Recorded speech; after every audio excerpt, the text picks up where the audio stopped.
أعوذ الرجيم بسم الله الرحمن الرحيم الحمد لله الذي جعل لكل شيء سببا بالمشيئة والصلاة والسلام على ترجمان ألوهيته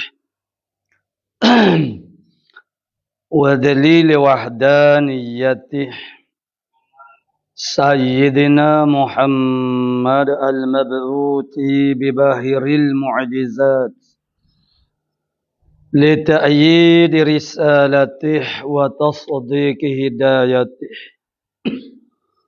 وعلى آله وأصحابه وأتباعه أجمعين ولا حول ولا قوة إلا بالله العلي العظيم عدد كل حرف كتب ويكتب أبد الآبدين ودهر الداحرين اللهم فكهنا في الدين وعلمنا التأويل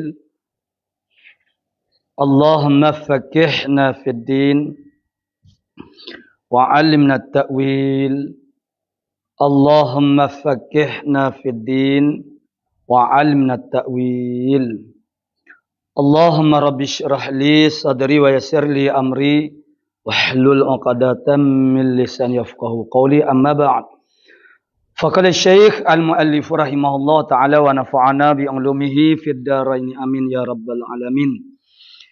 Dan aslah barang yang membatuli solah seperti memberi makan akan seorang makanan yang sedap pada membatuli memberi makan makanan yang tiada sedap. Qala muallifu rahimahullahu taala. Ini muka surat 12 di tengah-tengah tu. Jadi sehubungan dengan kenyataan muallif kita rahimahullahu taala bahasanya harus bagi Allah Subhanahu wa taala mengadakan tiap-tiap mungkin atau meninggalkan mengadakan. Itu makna meniadakan. Harus. Itu sifat yang harus bagi Allah taala. Jadi sifat yang harus bagi Allah taala itu satu sifat saja. Maka dia satu akidah saja. Tetapi dia terbit daripada itu beberapa orang panggil masail, beberapa masalah jadi mana harus bagi Allah taala mengadakan tiap-tiap mungkin ataupun meniadakan dia. Harus saja. Tidak wajib, tidak mustahil. Tu. Jadi jadi hasil daripada situ maknanya oleh kerana satu firqah yang sangat masyhurlah kalau kita belajar dalam ilmu aqidatut tauhid ini. Itu Mu'tazilah.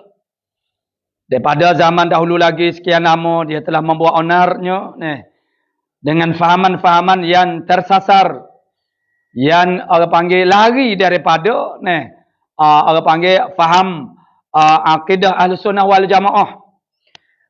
Jadi dalam bab ini, dalam bab wajib harus, sifat yang harus bagi Allah taala itu ialah mengadakan tiap-tiap mungkin ataupun tidak mengadakan akan dia. Mu'tazilah mari dia kata wajib solat aslah, dia kata. Tu. Dan ada mana wajib solat aslah. Wajib solat aslah. Apa dia solat? Apa dia aslah? Jadi perkara ni maknanya timbulnya ulama terpaksa berbicara perkara ini. Kerana onar daripada Mu'tazilah. Ini sebenarnya maknanya benda tu kalaulah Mu'tazilah tak timbulkan perkara ini. Jadi benda ni kita tidak fikirkan benda ni. Tapi dah dia tu. Tu. Dia kata wajib solat aslah. Solat tu baik, aslah yang terbaik. Maksudnya kalau di sana berhimpun solah dan juga muqabil dia, lawan kepada solah. Itulah kita telah ikut tikal mari makna fasad. Maka wajib Allah Ta'ala memperbuatkannya solah bagi hamba dia. Kalau di sana berhimpun aslah dan juga lawan dia, lawan kepada aslah apa dia? Solah. Baik. Apabila berhimpun di sana yang terbaik dengan yang baik, maka wajib bagi Allah Ta'ala membuatkan kepada hamba itu, memperlakukan kepada hamba itu ialah yang aslah. Tidakkah pelik dan bercanggah sangat-sangat dengan realiti apa yang berlaku. Jadi kata mu'alif kita kemarin misalnya kemarin dia sebut bahasanya solah itu barang yang membetuli fasad. Membetuli maksudnya lawan dia. Solah lawan dia fasad. Solah maknanya baik, fasad maknanya rosak. Maka misal mu'alif kita buat contohnya ialah seperti iman. Iman itu makna solah baik. Lawan kepada iman, membetuli akan iman itu apa dia? Kufur.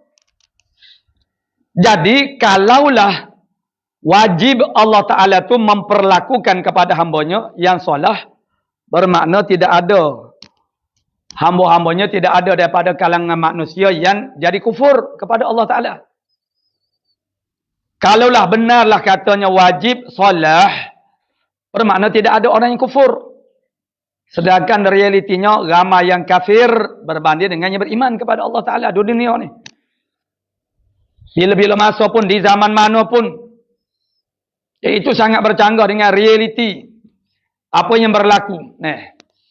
Jadi, sihat. Sihat itu makna solah. Lawan kepada sihat, fasad. Apa dia? Sakit. Jadi tidak ada orang sakit.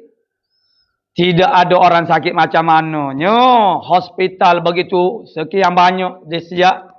Jajahan disiap bandar. Klinik dalam satu jajahan itu berpuluh-puluh. Begitu orang panggil ramai yang jadi doktornya kerana ada orang sakit. Jadi dia kata wajib solah. Wajib solah. Allah Ta'ala itu wajib solah. Mana perbuatan yang solah yang baik. Yang baik itu apa dia? Sehat. Lawan kepada sehat itu fasad. Apa dia fasadnya? Iaitulah lawan kepada solah, fasad. Solah di bawah solah. Solahun. Solah maknanya baik. Di bawah solah tu afraq dia tu banyaklah. Afraq dia tu iman, sehat, kaya. Banyaklah di bawah. Lawan kepada solah itu fasad. Mari kita tulis sikit. Bagi tak mengantuk. Jadi kemarin tu kita ada nak jadi fana sikit-sikit.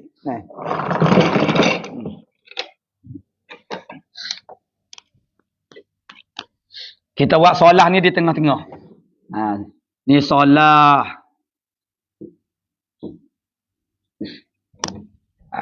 Sini fasad.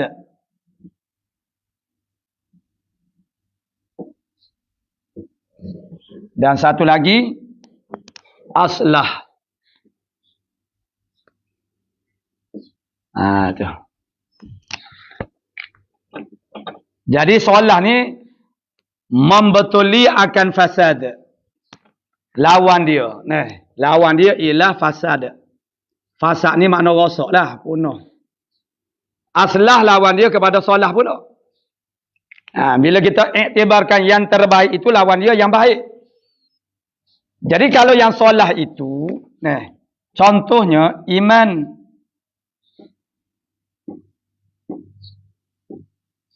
Lawan dia kufur. Kufur tu makna fasad. Sehat. Lawan dia sakit.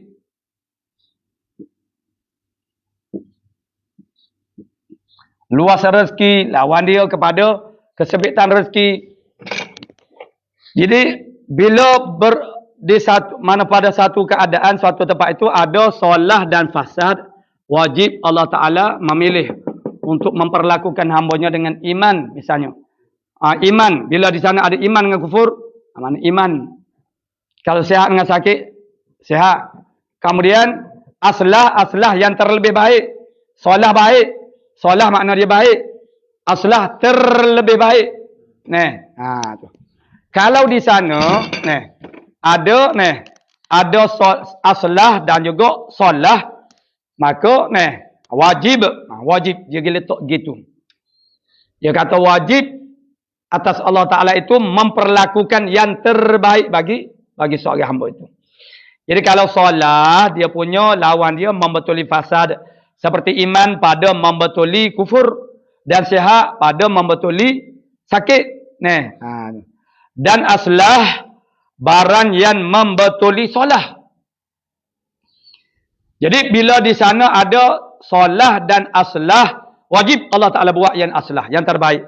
Misal dia, contoh dia, seperti memberi makan akan seorang makanannya sedap. Tu makanannya sedap itu aslah pada membetuli memberi makan makanan yang tiada sedap. Jadi dapat makan itu solah dia panggil, tak dapat makan tu fasad. Dan dapat makan dengan sekurang-kurang makanan, itu makna solah.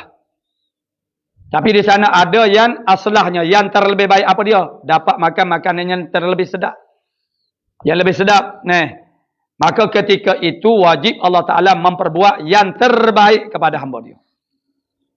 Jadi ini satu perkara yang pelik dah orang panggil. Macam mana tak peliknya?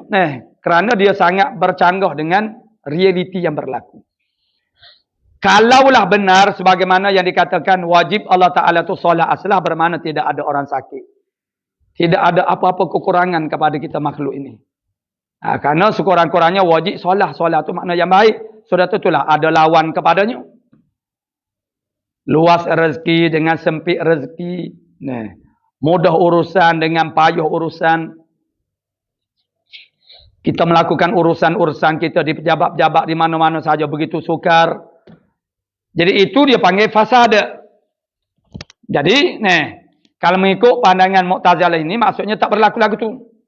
Semuanya berlaku dengan lancar, semuanya. Tidak ada yang tak lancar, tidak ada yang tersekat-sekat. Tapi banyak urusan dalam kehidupan kita ni tersekat-sekat. Dan itu nama dia fasad. Yang solahnya ialah berjalan dengan lancar. Dan kalau di sana berjalan dengan lancar, di sana ada pula orang panggil suatu keadaan yang lebih baik daripada itu. Bermewah-mewah. Begitu menyenangkan. Semuanya itu adalah perkara-perkara yang menyenangkan makhluk. Jadi sangat-sangat ajib. Peliklah pandangan sebegini. Jadi kalau aslah itu ialah maksudnya ialah aslah itu maknanya yang terlebih baik. Daripada apa yang ada sekarang. Yang tiada. Dan kata kil keduanya perkara yang satu.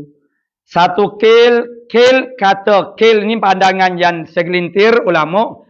Dia kata huk tu lo solah dengan aslah tu satu perkara saja. Tidak ada beza. Solah tu aslah lah. Apa nak solah aslahnya jadi so je lah. Wajib solah ke wajib aslah tu satu perkara saja. Tu. Jadi ini adalah bercanggah dengan i'tiqad Ahlus Sunnah wal Jamaah. Kerana orang panggil kerana solah yang dikatakan solah itu afrad dia tu ialah mungkinat. Mungkinat, begitu juga aslah itu adalah mungkin. Harus bagi Allah Ta'ala menjadikan mungkin, mengadakan mungkin ataupun meniadakan dia. Tidak wajib, tidak mustahil. Mana harus. Dan bersalah pula qaul. Bersalahan qaul bagi Mu'tazilah. Bersalah pula ke bersalah qaul? Pula sedaknya. Hak PC tu pula ke? Pula pula. Bersalah pula bagi Mu'tazilah. Pada kata mereka itu Mu'tazilah wajib atas Allah Ta'ala membangkitkan segala Rasul alaihimussalatu wassalam pula dah. Mu'tazilah kata wajib Allah Ta'ala membangkitkan Rasul. Jadi hakikat yang sebenarnya pegangan Ahlus Sunnah wal Jamaah tidak wajib, hanya harus. Harus saja. Harus bagi Allah Ta'ala nak mengutuskan Rasul. Tidak wajib di atas diri Allah Ta'ala. Tak wajib atas Allah Ta'ala untuk mengutuskan Rasul. Tetapi Allah Ta'ala utuskan Rasul itu ialah kerana kebaikannya. Ihsan daripadanya. Bukan kata wajib dia tu kena mengutuskan Rasul. Tidak. Kerana tidak ada suatu hukum di atas Allah Subhanahu Wa Ta'ala. Tidak wajib. Harus saja. Kalau Allah Ta'ala tak mau menghantar Rasul, tak apa. Akal kita boleh terima. Allah Ta'ala tak, mana harus. Sebab perkara itu adalah benda yang harus. Mu'tazilah kata wajib. Memanglah. Allah Ta'ala dah utuskan Rasul. Tapi itu adalah kebaikan daripada Allah Subhanahu Wa Ta'ala. Jadi Allah Ta'ala berikan kepada kita keadilannya dan juga fadlun minallah, minnatun minallah. Anugerah Allah Ta'ala, pemberian Allah Ta'ala. Allah Ta'ala berikan kepada kita 5 perkara supaya kita boleh mengenalinya dan boleh melakukan ibadat kepadanya. Yang mana itulah tugasan kita sebagai manusia. Kita ni, Rasulullah datang kepada kita untuk apa dia? Rasulullah datang kepada kita untuk mengajar kita dan menunjukkan contoh dan akhirnya membimbing kita bagaimana nak menjadi manusia. Sebab manusia itu apa dia? Manusia itu diciptakan oleh Allah Ta'ala untuk apa dia?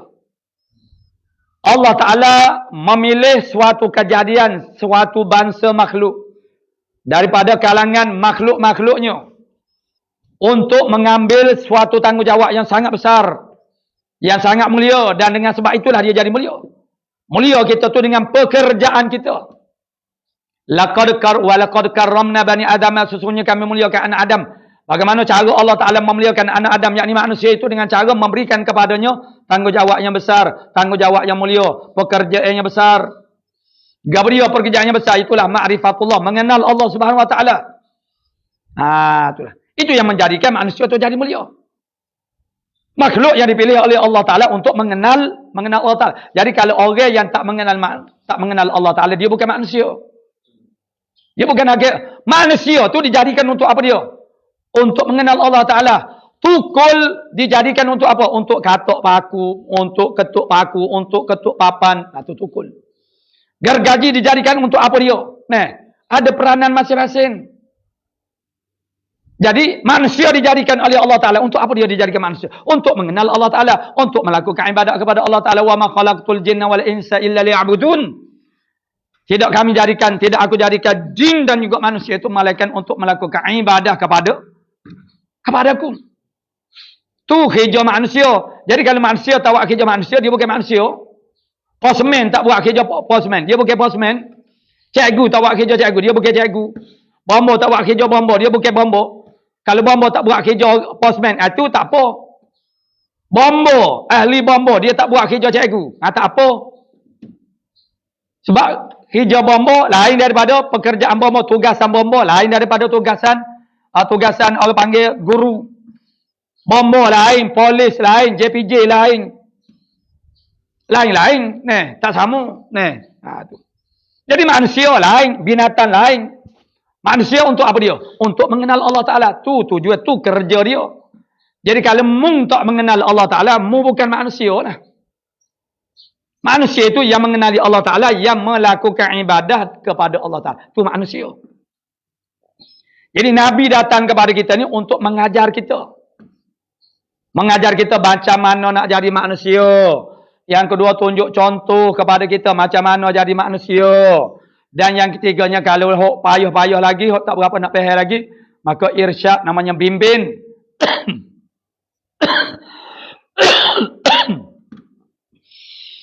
Walaupun begitu, tidak jatuh kepada hukum wajib Allah Ta'ala mengutuskan Rasul. Tu tidak wajib. Harus saja. Namun dengan kemurahan Allah Ta'ala, kasih sayang Allah Ta'ala. Jadi Allah Ta'ala utuskan Rasul itu bukan kerana wajib dia tu mengutuskan Rasul. Bukan. Tetapi kerana kasihannya kepada umat manusia. Kasihan belasnya. Kasih sayangnya. Kebaikannya. Dia ada 5 perkara yang Allah Ta'ala berikan kepada kita manusia untuk membolehkan kita mengenalinya dan melakukan hubungan dengannya. Yang pertama, Allah Ta'ala turunkan Alkitab. Kalau kita umatun Muhammadiyah ialah Al-Quran. Dan umat yang lain itu, begitulah dengan kitab mereka. Taurah, Injil, Zabur dan juga suhuf-suhuf. Kepada rasul-rasul yang lain. Yang pertama, Allah Ta'ala turunkan Alkitab. Yang kedua, Allah Ta'ala utuskan Rasul.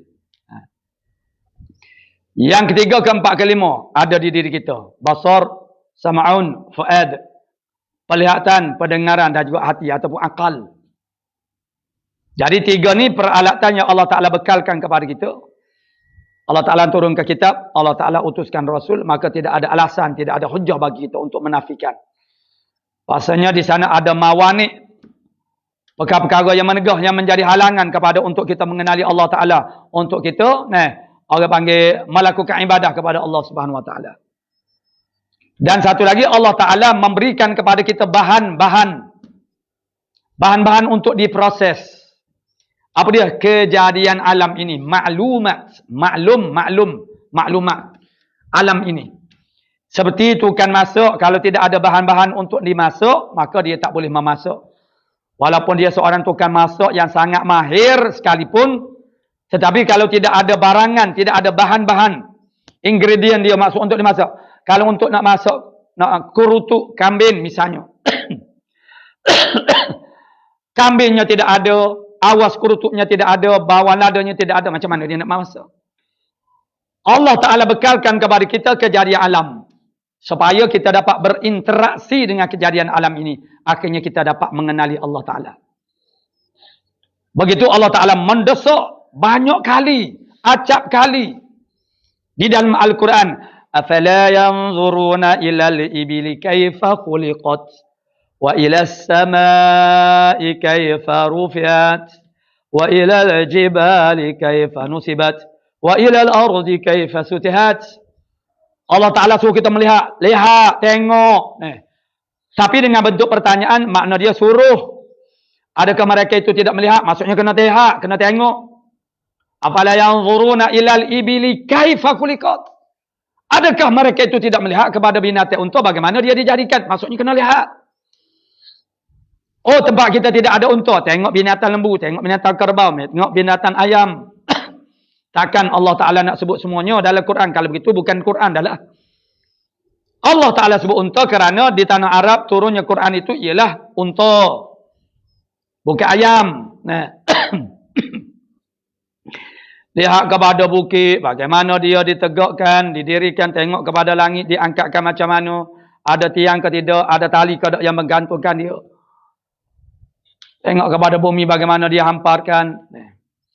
Afara'aitum ma tahrusun aantum tazra'unahu am nahnu zari'un. Adakah kamu tidak melihat kepada apa yang kamu tanam? Adakah kamu tidak melihat pertanyaan istifham tapi dengan makna perintah suruh.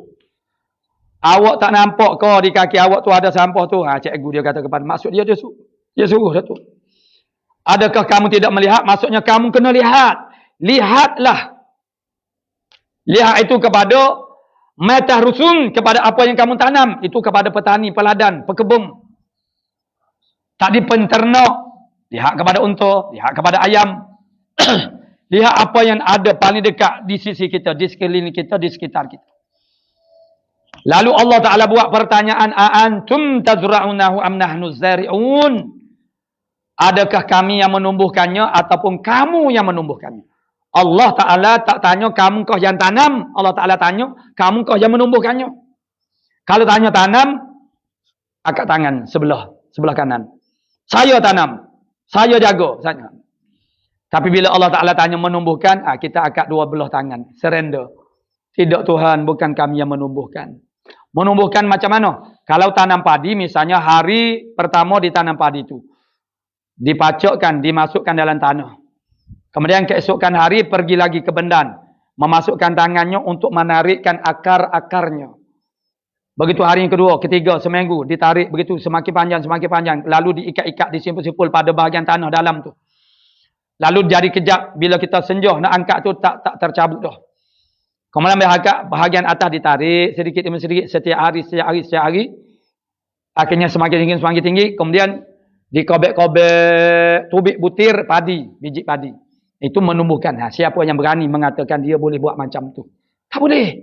Kita angkat tangan. Itu yang Allah Ta'ala mahu. Maksudnya Allah Ta'ala nak kita mengakui kekuasaannya. Jadi alladzi khalaqa sab'a samawatin. Allahul ladzi khalaqa sab'a samawatin. Allah makna Tuhan yang menjadikan 7 petala langit. Wa minal ardi, dan daripada bumi mislahunna, seumpama tu juga, balah tu juga, yakni 7 lapis juga bumi. Yatanazzalul amru bainahunna, dan apa yang ada di antara keduanya langit dan bumi, semuanya itu tujuan dia lita'lamu. Li ta'lamu supaya kamu tahu. Siapa dia kamu itu? Kita manusia. Al-Quran kalam Allah. Allah Ta'ala bercakap dengan kita. Jangan tidak sedar. Bahasanya Allah Ta'ala kita baca Quran. Bermakna Allah Ta'ala memberitahu kepada, beroyak kepada kita.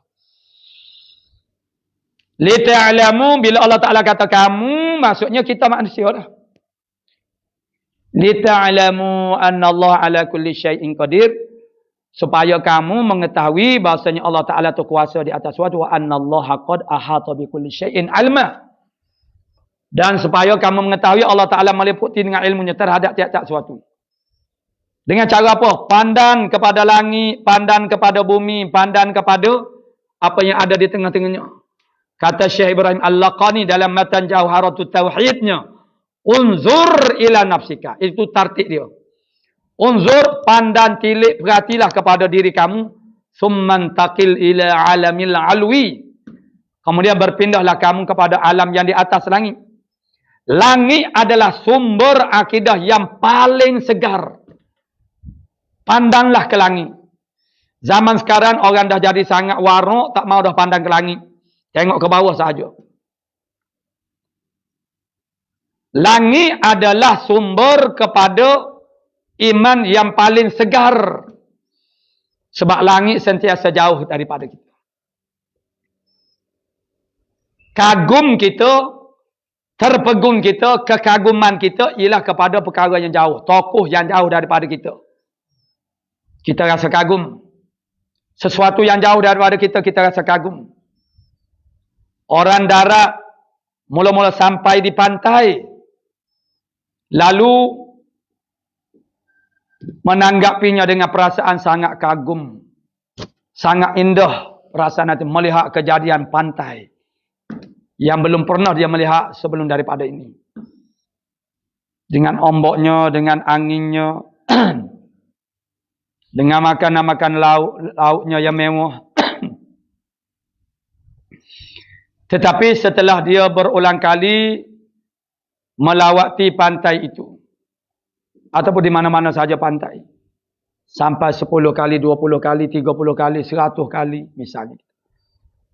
Maka perasaan rasa hebatnya mula jadi pudar. Jadi luntur. Dah jadi biasa-biasa saja. Jadi biasa-biasa saja. Dulu dia kagum. Sepertilah orang pantai yang dilahirkan di pantai. Maka bagi dia fenomena pantai itu biasa saja. Sebab dia membesar di kawasan pantai. Daripada kecil lagi. Tapi orang pantai pula sekali dia sampai ke lata-lata ataupun jeram-jeram. Dia merasakan indahnya kejadian alam ini. Waktu tengah harinya air tetap saja sejuk.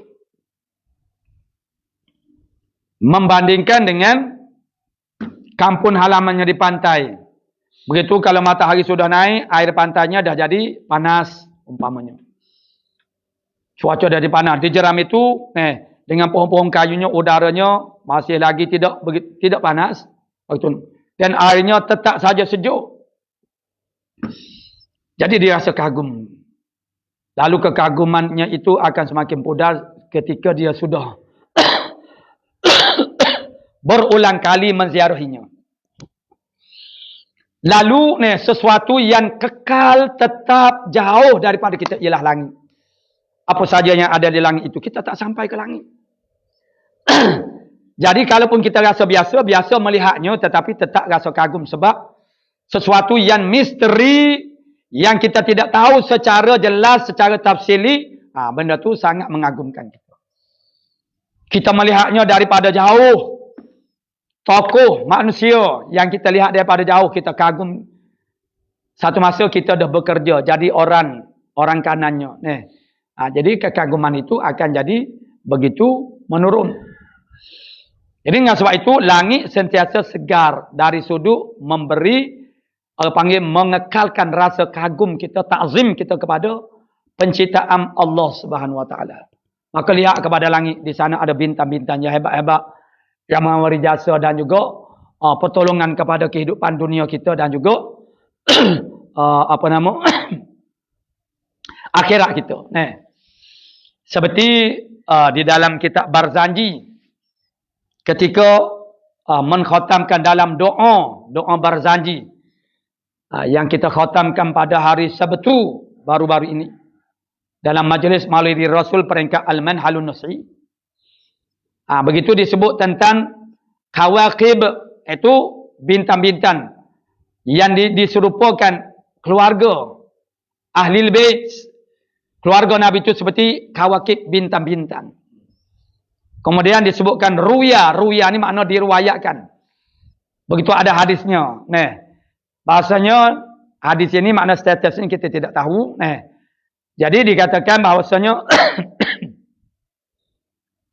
Nabi kata an-nujum amanun li ahlil ard minal gharqi. Bintang-bintang itu adalah amanun, keselamatan bagi penduduk muka bumi daripada tenggelam. Maksud tenggelam itu apa? Mereka yang berlayar di lautan, berpandu kepada bintang-bintang dapat mengetahui arah. Kalaulah tidak ada bintang, zaman dahulu, bukan zaman sekarang. Dengan segala peralatan yang ada pada zaman sekarang. Bukan zaman dahulu yang tidak ada peralatan canggih sebagaimana sekarang. Bagaimana pelayar-pelayar di lautan ini mengetahui arah? Ialah melihat kepada bintang-bintang pada waktu malam. Begitu waktu senja, maghrib sudah ada bintang. Berdasar kepada keduduk bintang, ada bintang kutub utara, maka mereka mengetahui arah. Kalaulah tidak ada bintang-bintang, maka mereka berlayar dengan tidak ketentuan, tak tahu ke mana. Mungkin menuju kepada tengah-tengah laut, samudera yang luas, kepada lautan Hindi, yang tidak bertepian, macam mana? Bekalan putus akhirnya karam. Tapi oleh kerana ada bintang, mereka tahu arah untuk dituju. Begitu wa ahli baiti, mana keluarga aku itu adalah aman oleh ahli ardi juga. Ialah aman, keamanan bagi penduduk muka bumi juga pada agamanya, pada agama mereka. Jadi itulah bintang. Jadi Allah Ta'ala jadikan kejadian di atas yang semuanya untuk kita mengenali Allah Subhanahu Wa Ta'ala. Menggunakan apa? Basar, melihat. Kemudian gunakan fuad, qulub, akal untuk berfikir. Bagaimana langit itu diangkatkan? Adakah di sana ada tiang-tiang yang menungkat akan kejadian langit itu? Ataupun di sana ada tali-tali yang menggantung, yang memegangnya daripada pihak atas? Tidak ada. Karena kalau ada tiang, sudah lama berlaku aksiden. Mana kapal terbang, tempuh, langgar tiang. Sebab perlu kepada tiangnya banyak tu. Karena langit ini beratlah kita katakan. Tapi tidak ada. Dan tali yang menggantung di atas pun, kita tidak tahu. Jadi macam mana dia boleh kekal, begitu tidak runtuh. Kekuasaan Allah Subhanahu Wa Taala. Itulah kuasa Allah Ta'ala. Yang melampaui kemampuan pemikiran kita. Yang kita boleh fikir itu kita boleh fikir, tapi ada had dia. Sebab itu kita kena bergantung kepada hidayah wahyu Allah Subhanahu Wa Taala, ialah hidayah agama. Jadi begitulah, kembali kepada tajuk yang kita bicarakan sekarang, ialah tentang harus sahaja Allah Taala itu mengutuskan rasul, tidak wajib. Mu'tazilah kata wajib. Tu. Lalu bagaimana diutuskan rasul itu? Atas dasar apa? Ihsan Allah Taala, fadlun minallah wa minnatu minallah. Kemurahan Allah Ta'ala, kesian belah Allah Ta'ala kepada kita. Lalu Allah Ta'ala turunkan, mana utuskan Rasul. Jadi, pada kata mereka itu wajib atas Allah membangkitkan segala Rasul alaihi salatu wassalam.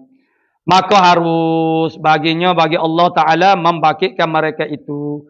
Dan ketiadaan membangkit, Allah Ta'ala nak bangkitkan Rasul ataupun utus Rasul, ataupun Allah Ta'ala tak mau utuskan Rasul, itu terpulang kepada Allah Ta'ala, harus baginya, tidak wajib. Mu'tazilah kata wajib. Itu bertentangan. Sekali lagi bertentangan dengan Ahlussunnah wal Jamaah.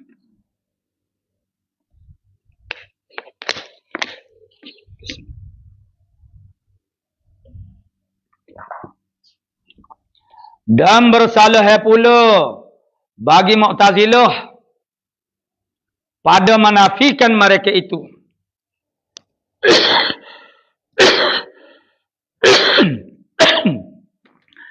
Pada menafi mereka itu akan memperlihat Allah Ta'ala akan zatnya. Yang maha tinggi.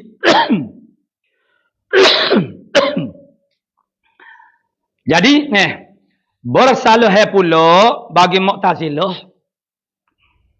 Satu lagi kita boleh himpunkan. Boleh senaraikan sendiri.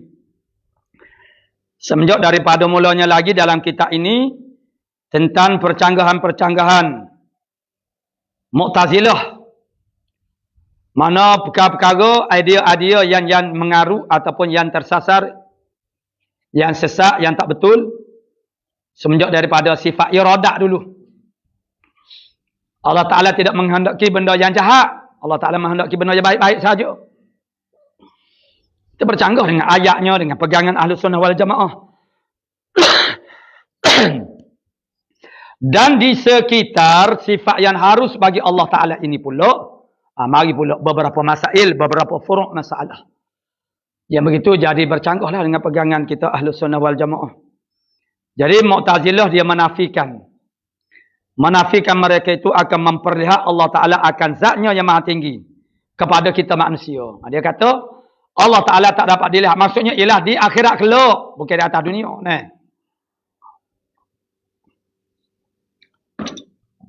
Dia kata kita orang beriman pun tidak akan dapat melihat Allah Ta'ala di akhirat kelak. Nah, tu. Berdasarkan kepada beberapa kaedah. Antaranya, mereka mengatakan tidak dapat melihat Allah Ta'ala kerana kalau kita dapat melihat Allah Ta'ala, bermakna Allah Ta'ala duduk di hadapan kita. Kalau Allah Ta'ala dapat dilihat, bermakna Allah Ta'ala duduk di hadapan kita. Hadapan tu dipanggil kepada jihok. Jihok ni maksudnya arah. Depan, belakang. Jihatus sittah. Jihok yang 6. Hadapan, belakang, kanan, kiri, atas, bawah. 6.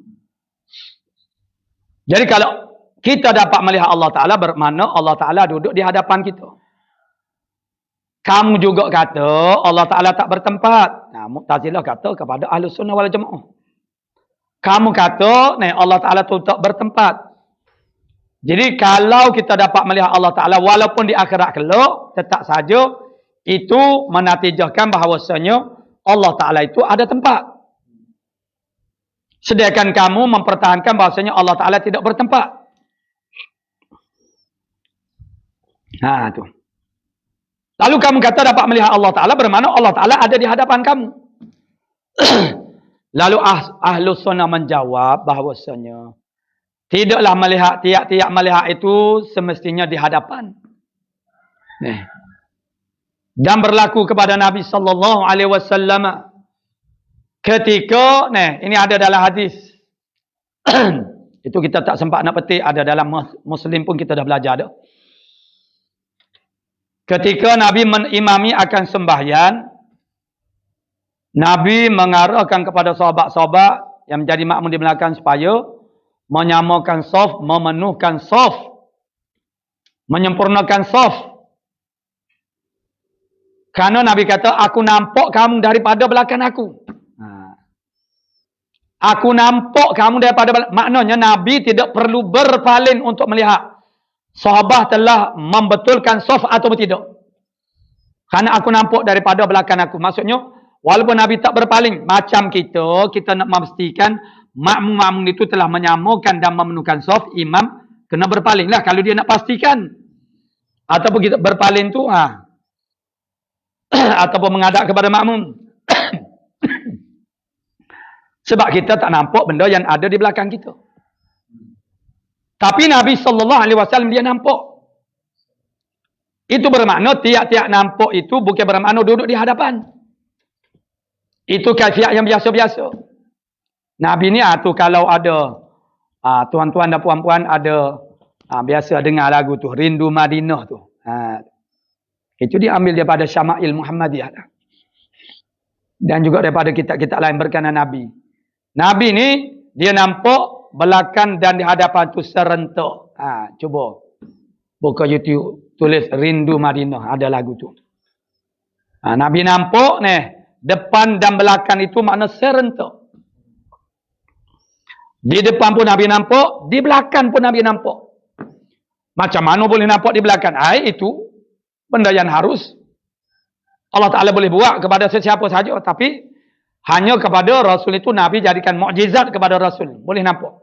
Jadi kalau Mu'tazilah kata, yang kami kata tak boleh melihat Allah Ta'ala itu kerana kalau melihat Allah Ta'ala bermakna Allah Ta'ala berada pada jihad. Jihad mana arah hadapan. Al-Sunnah menjawab bahasa tak semestinya nampak tu berduduk depan. Nabi suruh menyamakan saf. Nabi kata aku nampak daripada belakang aku. Jadi sahabat-sahabat membetulkan saf, menyamakan saf dan memenuhkan saf. Jadi Mu'tazilah dia kata kita tak dapat melihat Allah Ta'ala di akhirat. Kalau dalil-dalil kita dapat melihat Allah Ta'ala dalam Quran ada, dalam hadis ada. Dalam hadis yang sahih misalnya sahabat-sahabat ni. Dia sahabat-sahabat ni kadang-kadang dia mari fikirlah. Seperti umpamanya mereka masih lagi tidak akan jadi seronok kalau masuk syurga. Kalau seandainya tidak dapat bersama dengan Rasulullah sallallahu alaihi wasallam. Kecintaan mereka kepada Rasulullah, kerinduan mereka menyebabkan muhajirin yang telah berhijrah itu tak boleh nak sabar menunggu-nunggu kedatangan Nabi sallallahu alaihi wasallam daripada Mekah, sehingga orang Ansar merasa pelik. Dia kata, kamu puak muhajirin, kamu sudah lama dah, sudah biasa dah bergaul dengan Rasulullah sallallahu alaihi wasallam. Kenapa kamu yang nampak begitu bersungguh-sungguh menunggu-nunggu kedatangan Nabi sallallahu alaihi wasallam? Kami yang tak pernah berjumpa dengan Nabi Muhammad sallallahu alaihi wasallam inilah sepatutnya lebih bersungguh-sungguh. Muhajirin kata, kami berpisah dengan Nabi. Sehari pun kami tidak mampu berenggan dengan Nabi. Nih, kecintaan mereka melampau-lampau. Kecintaan mereka yang sangat kuat itu menyebabkan mereka tidak mampu berpisah dengan Nabi. Jadi kalau seandainya mereka dapat masuk syurga tetapi tak dapat bertemu dengan Nabi sallallahu alaihi wasallam, tak dapat bersama dengan Nabi sallallahu alaihi wasallam, itu tidak sedap juga, tidak seronok. Tidak nikmat juga. Walaupun nikmat syurga itu sebegitu indah, namun tak dapat bersama dengan Nabi, maka mereka berfikir, mereka bimbang, mereka runsin. Lalu apabila dinyatakan begitu kepada Nabi, Nabi mengatakan bahasanya, Al-mar'u ma'aman ahabba. Ahabbah. Seseorang itu ialah bersama dengan orang yang dia cintai. Jadi kalau dia cinta ahli-ahli fasik, dia bersama orang ahli fasik. Kalau dia cinta dengan orang-orang soleh, para alim ulama, dia bersama ulama. Cinta Rasul bermakna bersama dengan Rasul. Tapi cinta itu bukan setakat pernyataan pada lidah sahaja. Aku cinta Rasul, hubbur Rasul, mahabbatur Rasul, mahabbah Rasul. Tetapi arahan Rasul tidak diendah, tidak dipedulikan. Itu bohong. Jadi Allah Ta'ala mengetahui yang benarnya apa dia. Betul ke tak kita cinta kepada Rasulullah? Allah Ta'ala tahu. Kalau kita tipu, bukan tipu Allah, tipu diri kita sendiri. Nah. Jadi, itu. Jadi bila dah timbul itu bandingannya. Ini sahabat-sahabat juga dia berfikir begini. Nampak Allah Subhanahu Wa Taala ni, jadi bagi mereka yang dah sekian ramai orang yang begitu nak melihat Allah Taala. Jadi kalau orang yang di belakang-belakang itu akan terhalang pelihatannya dengan orang yang di hadapan. Apatah lagi orang yang di hadapan itu tubuhnya agak lebih tinggi daripadanya. Sedangkan dia ni kotok-kotok, rendah tubuh. Dia berfikir begitu. Lalu Allah Taala, Nabi menyatakan, "Satarawnahu kama tarawnal qamara fi lailatul badri." Kamu akan melihatnya Allah Ta'ala itu seperti kamu melihat bulan pada malam penuh purnama. Maksudnya macam mana? Kita melihat bulan pada malam penuh purnama, adakah terhalang pandangan kita dengan apa-apa? Tidak. Semua orang mendapat peluang melihat bulan yang di atas itu. Maksudnya semua orang dapat peluang melihat Allah Ta'ala dengan tidak terhalang pelihatannya dengan sesiapa-siapa pun. Barulah sahabat rasa lega. Bila Nabi kata, seseorang itu bersama dengan orang yang dia cintai, sahabat pun rasa lega. Nah. Jadi satarawnahu kama tarawnal qamara lailatal badri, itu dalil. Mana boleh melihat Allah Taala. Dalam surah Al-Qiyamah, wujuhun yawma idzin nadirah. Wajah mereka itu orang-orang yang beriman pada hari itu, pada hari akhirat, nadirah, cerah, berseri-seri. Sebab apa? Ila rabbiha nazirah. Kepada Tuhan mereka memandang. Nazirah, tengok, melihat. Tetapi Mu'tazilah dia mentakwilkan ayat ini. Daripada nazirah kepada muntazirah. Ila rabbiha nazirah, artinya muntazirah, yakni menunggu-nunggu rahmat Allah Ta'ala. Jadi berseri-seri wajah orang beriman. Sebab apa? Tertunggu-tunggu kepada rahmat Allah Ta'ala. Itu yang ditakwilkan. Sebab dia bukan tolak ayat ini, sebab itu tidak dihukumkan kafir mereka itu. Cuma mereka takwil, walaupun ayat ini tidak berhajat kepada takwil. Melihat Allah Ta'ala di akhirat kelak itu bukan muhal, bukan suatu perkara yang mustahil. Kerana orang panggil banyak benda-benda yang tak boleh di atas dunia dibolehkan di akhirat kelak. Minum arak boleh di akhirat kelak. Tunggu saja kita ni minum arak. Nak sangat minum arak akhirat kelak yang tak mabuk. La ghaula fiha, tidak ada ghaul, tidak ada kemabukan lagi di sana. Tak ada mudarat. Minumlah minuman yang manis, manis leting macam mana ABC kecil manis pun, ABC kecil manis, ABC yang terlalu manis. Itu ABC kecil manis orang panggil. Minumlah, makanlah. Tak kena kecil manis, tak ada kecil manis, tak ada darah tinggi, tak ada kolesterol di sana, tak ada obesiti, tubuh comel loting yang berlaku. Biar kita nak yang itu, tak apalah kita tak sempurna kejadian di atas muka bumi ini, tak apa. Orang tak mau berkawan dengan kita kerana tubuh badan kita tak elok sebagaimana orang lain, tak mengapa, tak usah kita sedih hati. Tak perlu bersedih hati. Kerana manusia tak mau kepada kita, itu tak ada hal pun. Yang penting ialah Allah Ta'ala terima kita. Itulah kalau kita mengenal Allah Ta'ala, kita akan tenang. Sekarang yang kita tak tenang tu kerana kita mendambakan perhatian orang, perhargaan orang. Sebab kita tak kenal orang, tak kenal Allah. Sebab itu kita tidak cukup dengan Allah Ta'ala. Kita bohong, kita mengatakan kafa billahi, mana hasbi rabbi. Hasbi rabbi jalallah. Kita bernasib lah. Hasbi rabbi. Hasbi Allah, cukup dah aku ni Tuhan aku. Cukup dah aku ni Allah. Padahal tak cukup pun. Kita nak lagi orang lain sebab kita tak cukup mengenali Allah Ta'ala. Sebab itu kita tak nampak kebaikan-kebaikan Allah Subhanahu Wa Ta'ala untuk kita jadi sayang kepadanya. Kita tak nampak kepada qahar Allah Ta'ala, jabbar Allah Ta'ala. Dengan sebab itu kita tidak cukup untuk rasa takut, rasa gerung kepada Allah Subhanahu Wa Ta'ala. Jadi wujuhun yawma idzin nadirah ila rabbiha wujuhun yawma idzin nadirah ila rabbiha nazirah. Nazirah itu maksudnya lihat dengan mata kepala, musyahadah dengan mata lendir kita. Tetapi itu dinafikan oleh Mu'tazilah. Lalu mereka mentakwilkan kepada muntazirah, mana menunggu. Kemudian satu lagi dalil nas yang menunjukkan bahasanya kita boleh melihat Allah Ta'ala di akhirat kelak di dalam surah Al-Mutaffifin. Kalla innahum ar-rabbihim yawma idzil lamahjubun. Ketahui olehmu bahawasanya mereka itu maksudnya orang kafir. Pada hari itu, yakni pada hari akhirat kelak, daripada Tuhan mereka itu mahjubun, terhijab. Orang kafir, Allah Ta'ala nyatakan bahasanya mereka tidak dapat melihat Allah Ta'ala di akhirat kelak. Maknanya ialah terhijab, maknanya terhalang mereka daripada melihat Allah Ta'ala. Mafhumnya apa dia? Mafhumnya ialah orang-orang yang beriman dapat melihat. Sebab kalau orang-orang beriman pun tak dapat melihat Allah Ta'ala di akhirat kelak, tak payah royak lah, pada muka orang kafir tak boleh tengok Allah Ta'ala di akhirat kelak. Orang beriman boleh tengok, tak boleh tengok juga. Pas royak apa? Duk royak kata, pada muka orang kafir ni akhirat kelak dia tak boleh lihat Allah Ta'ala. Maksudnya apa dia? Maknanya orang beriman dapat melihat Allah Ta'ala.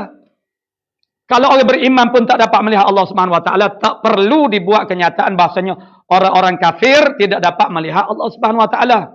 Itu sia-sia saja berkata begitu.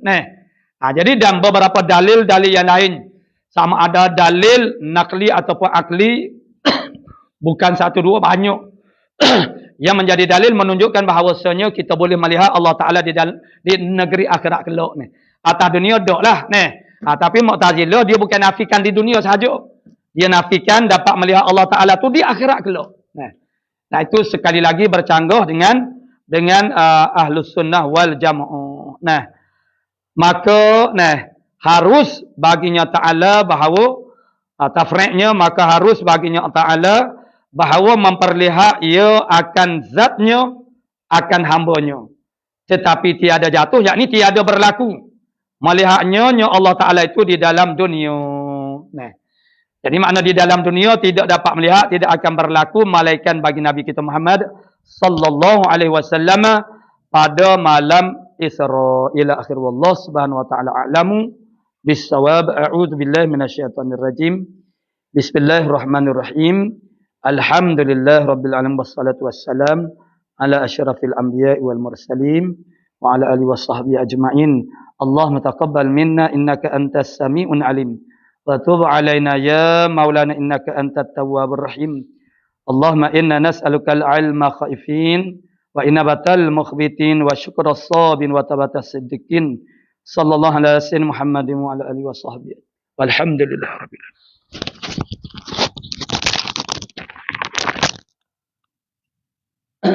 Maulud sahabat. Maulud.